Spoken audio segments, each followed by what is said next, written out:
নমস্কার। ওম নারায়ণং পদ্মভবং বশিষ্ঠং শক্তিং চ তৎপুত্রপরাশরं চ व्यासं शुकं गौडपादं महान्तं गोविन्दयोगीन्द्रमथास्य शिष्यं श्रीशङ्कराचार्यमथास्य पद्मपादं च हस्तामलकं च शिष्यं तं तोटकं वर्तिककारमन्या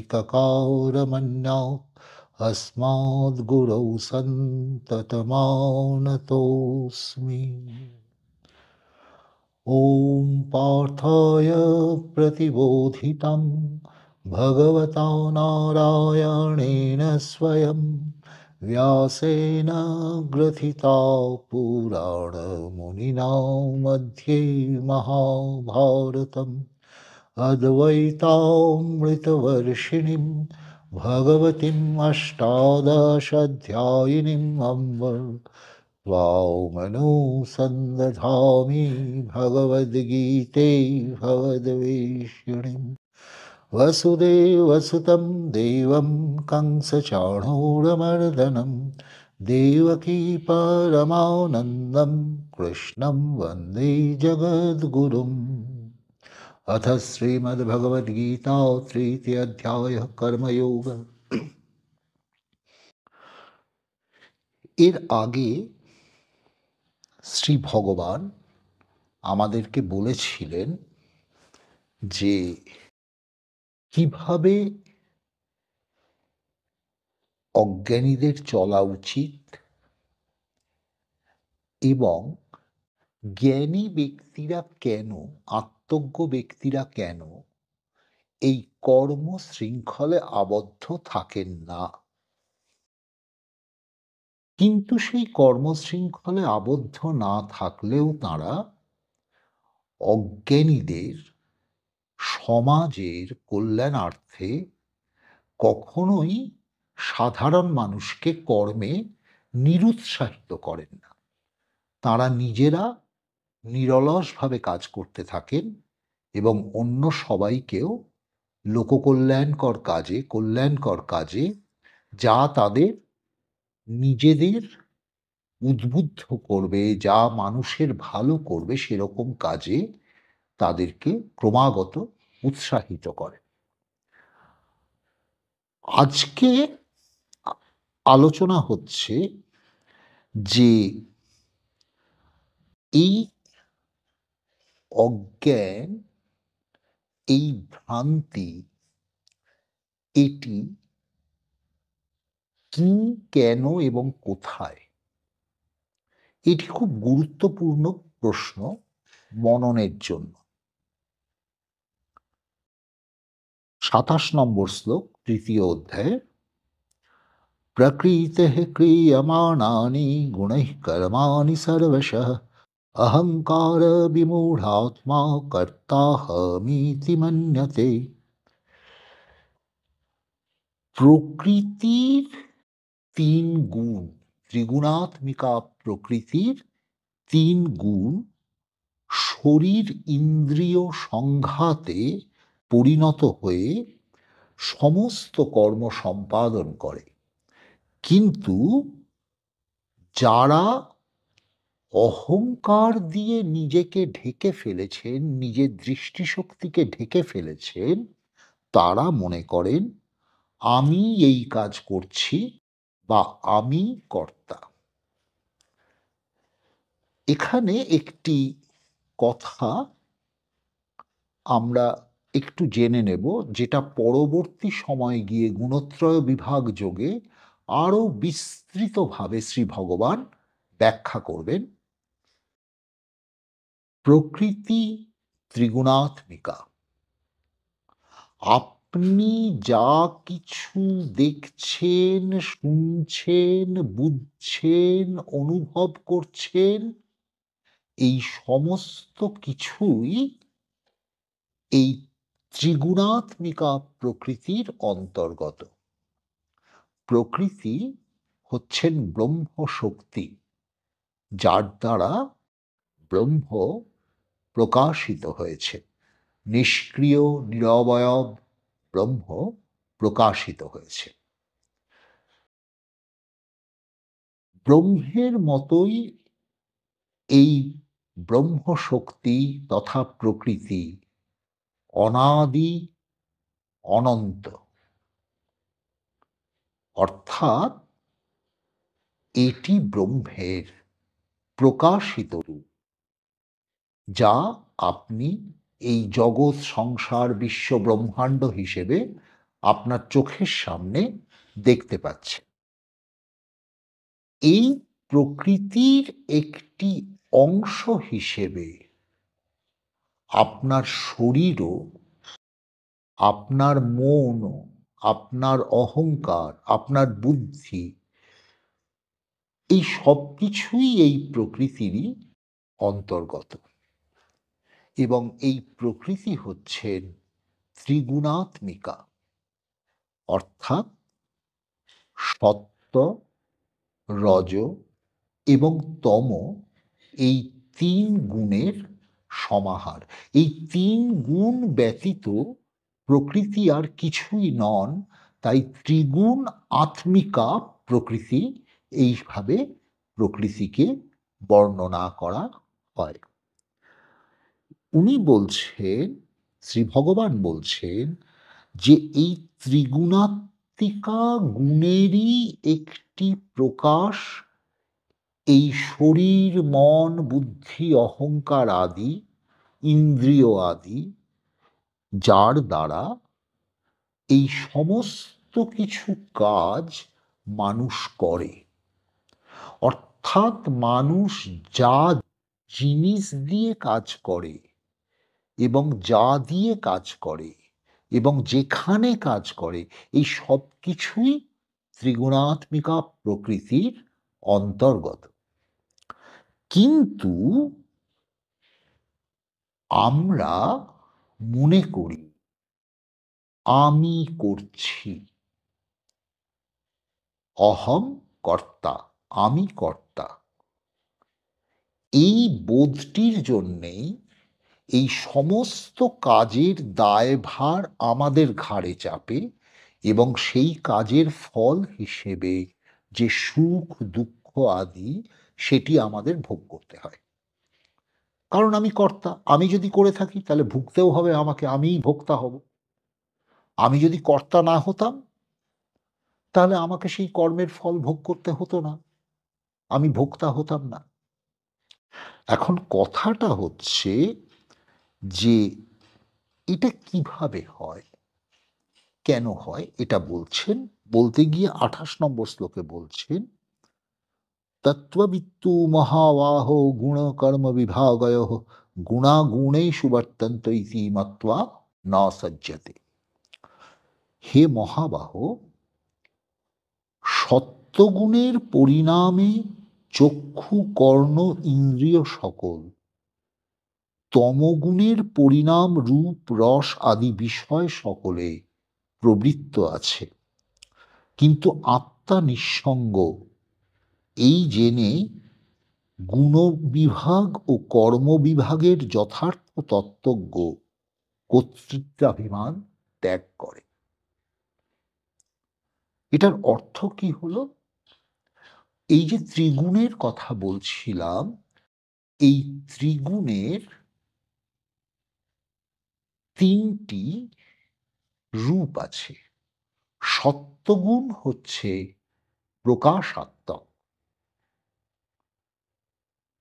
রজগুণ হচ্ছে বিক্ষেপাত্মক এবং তমগুণ হচ্ছে জড়। এই প্রকৃতির, এই জগতের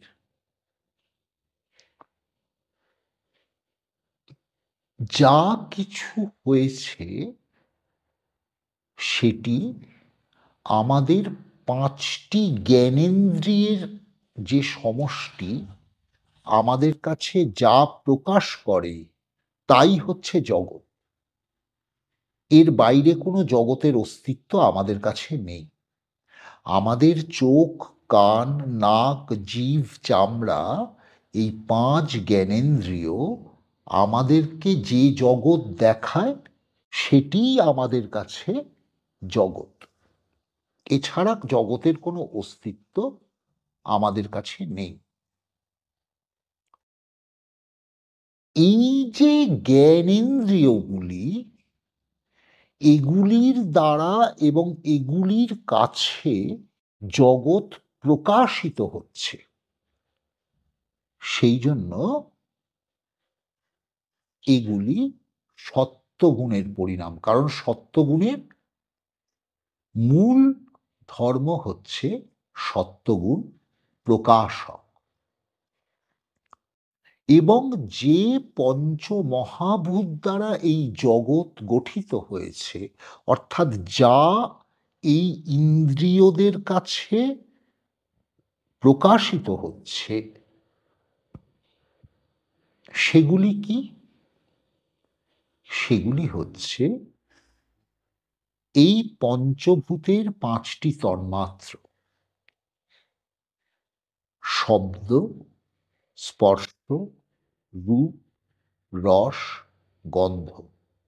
আপনারা জানেন পঞ্চমহাভূত ক্ষিতি, অপ, তেজ, মরুদ, বোম, তার তন্মাত্র, বোমের তন্মাত্র হচ্ছে শব্দ, মরুতের তন্মাত্র হচ্ছে স্পর্শ, তেজের তন্মাত্র হচ্ছে রূপ, অপের তন্মাত্র হচ্ছে রস এবং ক্ষিতির তন্মাত্র হচ্ছে গন্ধ। এগুলিকে বিষয় বলা হয়, পঞ্চবিষয় বলা হয়। পঞ্চমহাভূতের এই পঞ্চবিষয় আমাদের পঞ্চ জ্ঞানেন্দ্রিয় দ্বারা প্রকাশিত হচ্ছে। এটিই আমাদের জগৎ। এই যে সত্ত্বগুণের পরিণাম ইন্দ্রিয় এবং তমগুণের পরিণাম বিষয়, এই ইন্দ্রিয় এবং বিষয়ের সংযোগ এটি একটি অত্যন্ত স্বাভাবিক প্রাকৃতিক বিষয়। এটিকে চেষ্টা করে আটকে রাখা যায় না। এখন উনি বলছেন যে এটা তো হলো বিষয় ইন্দ্রিয়ে সংযুক্ত হলো, কিন্তু আমার সঙ্গে এটার সম্পর্ক কি? আমার সঙ্গে এটার সম্পর্ক হচ্ছে আমি সঙ্গে সঙ্গে সেই বিষয়টিকে নিয়ে বিভিন্ন রকম চিন্তা করতে থাকলাম। আমার কাছে প্রকাশিত জগৎ নিয়ে আমি বিভিন্ন রকম চিন্তা করতে থাকলাম। আবার আমি আপনাদেরকে অনুরোধ করি ২য় অধ্যায়ে কথিত সেই শৃঙ্খল, পারম্পর্য শৃঙ্খলটি স্মরণ করতে। বিষয় ধ্যান করিতে করিতে পুরুষের তাহাতে আসক্তি উৎপন্ন হয়, আসক্তি হইতে কামনা, কামনা হইতে ক্রোধ উৎপন্ন হয়, ইত্যাদি। এই যে শৃঙ্খল, আমার এই জগৎটার সম্বন্ধে আমি সঙ্গে সঙ্গে চিন্তা করতে আরম্ভ করলাম এবং ফলে এই জগতের প্রতি আমি আসক্ত হয়ে পড়লাম। তার ফলে বিভিন্ন রকম চাহিদা তৈরি হলো। তার ফলে আমাদের যা হবার তাই চলতে থাকলো এবং আল্টিমেটলি কি হলো? আমরা একটা কানা গলির মধ্যে ঘুরে বেড়াচ্ছি। কিন্তু প্রশ্ন হচ্ছে যে এই জগতের প্রকাশের সঙ্গে সঙ্গেই তাকে নিয়ে আমি চিন্তা করলাম কেন? আমি চিন্তা করলাম এই জন্যে যে আমার অজ্ঞান, আমার ভ্রান্তি আমাকে মনে করাচ্ছে যে আমি এই শরীর, আমি এই মন, আমি এই বুদ্ধি, এই সমস্ত কিছু মিলিয়ে আমি। কিন্তু এটা যে আমি নয়, এটা কিছুতেই আমরা বুঝতে পারছি না। উনি বলছেন আত্মা নিঃসঙ্গ। নিঃসঙ্গ মানে আত্মা কোনো কিছুতে, আমি কোনো কিছুতে আসক্ত নই। এই জেনে যাঁরা এই রহস্য জানেন তাঁরা একে কর্তৃত্ব অভিমানকে ত্যাগ করেন। আবার উনি বলছেন প্রকৃতির গূঢ় সংমূঢ়া সজ্জন্তে গুণকর্মসু তান কৃষ্ণবিদো মন্দান কৃষ্ণভিন্ন বিচালয়ে। প্রকৃতির গুণ দ্বারা ভ্রান্ত ব্যক্তিগণ দেহ ইন্দ্রিয় সংঘাতের দ্বারা কর্মে আসক্ত হন, অর্থাৎ ফলের জন্য আমরা কর্ম করি, এই প্রকার অভিমান করেন। সর্বজ্ঞ আত্মবিদ সেই অজ্ঞ অনাত্মবিদ মন্দবুদ্ধি ব্যক্তিগণকে বিচলিত করিবেন না। কি অসম্ভব বড় কথা বলছেন! যিনি জেনে গেছেন যে আমি এর সঙ্গে এই যে জিনিসগুলোকে আমার বলে আমি মনে করছি, আমার শরীর, আমার মন, আমার বুদ্ধি এবং তার সঙ্গে জড়িত আমার ধন, আমার পরিবার ইত্যাদি, ইত্যাদি, এটা সম্পূর্ণত ভুল ভাবছি। তার কারণ হচ্ছে আমি যেহেতু শরীর, মন, বুদ্ধি সংঘাত নই, অতএব আমার কোনো বস্তু জাগতিকভাবে থাকতে পারে না। এটা আপনারা খুব শান্তভাবে বুঝুন। প্রথমেই হয়তো একটা ধাক্কা লাগবে। কিন্তু বিষয়টা কি হচ্ছে? আজকে যেই মুহূর্তে আপনার এই স্থূল শরীরটা চলে যাচ্ছে, সেই মুহূর্তে বাবা, মা, স্ত্রী, পুত্র, পরিবার আদি যে পারিবারিক যে সম্পর্কগুলো বা আপনার যে আইডেন্টিটিটা আপনার ছিল, শিবাজি। শিবাজি আর থাকছে কি? শিবাজি অমুকের ছেলে, তমুকের অমুক, তমুকের, এ তো থাকছে না। কিন্তু আপনি তখনও আছেন। এই যে সত্য, এই সত্যটাকে যিনি জেনে গেছেন যে আমি এবং আমার এই দুটি জিনিস আলাদা, এবং আমি এই আমার জিনিসগুলির সঙ্গে কোনো অঙ্গাঙ্গী অনিবার্য সম্পর্ক নেই। এই তত্ত্ব যিনি জেনে গেছেন, তিনি কিন্তু যারা আমাদের মতো এই ভ্রান্তিতে ঘুরে বেড়াচ্ছে, তাদেরকে বিচলিত করবেন না। মানে তাদেরকে বলবেন না যে, "আরে তুমি হচ্ছ আত্মা, তোমার আবার কি?" এগুলো বলবেন না। কি বলবেন? বলবেন যে, "তুমি নিজে আছো, তোমার ক্ষুদ্র স্বার্থ, তার থেকে তুমি বেরিয়ে এসো। কারণ এই সমস্ত পরিবারই তো তুমি। এবারে সমস্ত পরিবারের পর সমস্ত সমাজও তুমি। এই মানুষরা তো তোমারই আপনার লোক।" এইভাবে ধাপে, ধাপে, ধাপে, ধাপে তিনি কাজের মাধ্যমে তাদেরকে ক্ষুদ্র জায়গা থেকে বিস্তৃততর অনুভূতির জায়গায়, উপলব্ধির জায়গায় নিয়ে আসার জন্য ক্রমাগত কল্যাণকর শুভ কর্মে নিযুক্ত করবেন। তারা হয়তো অজ্ঞানবশ বলছে যে আমি করছি। তিনি জানেন যে আমি কিছু করছি না। এটা করছে যা, সেটার সঙ্গে আমার কোনো অনিবার্য সম্পর্ক নেই। কিন্তু তবুও তিনি বলবেন, "হ্যাঁ, তুমিই তো করছো। এইভাবেই তো তুমি দেখো তোমার নিজের আরেকটা রূপ আছে।" এইভাবে ধাপে, ধাপে, ধাপে, ধাপে তারা নিয়ে আসবে। এই জায়গাটি সাধনের জায়গা। আমি পরের পর্বে আরো আলোচনা করব এই জায়গাটি নিয়ে। আজ এই পর্যন্তই।